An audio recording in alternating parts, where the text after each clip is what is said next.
Bukas naman sa pag-aamyenda ng batas sa POGO at SIM card registration ng Malacanang para labanan ng scams at iba pang krimen na patuloy na lumalaganap sa bansa. Ayon kay Palace Press Officer Attorney Claire Castro, dapat gawing harapan o face-to-face ang SIM card registration sa otoridad para matiyak ang seguridad at maiwasan ang pandaraya ng mga pagkakakinablan na nagagamit sa ilang POGO operation. Giit pa ng palasyo, naging daan din daw ang online registration sa maling paggamit ng SIM cards. Kaya patuloy ang text scams at nararapat lang na repasuhin na para maging epektibo.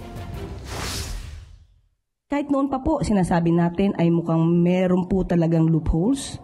Ang nasabi, maski na po yung batas ni sinabi nga po, ang pagre-register dito ay maaaring gawing online at ito ang naging sanhi ng problema kung bakit hindi naging maayos ang pagrerehistro at patuloy pa rin po ang mga pagrerehistro kahit po sinabi nila yung mga tao ay kahit mga monkeys ay nakakapagrehistro. So ito po ay talagang kung tutusin na ipaglapastangan sa batas natin. Pero mas maganda po talaga na pag-usapang mabuti paano maaayos ang batas nito.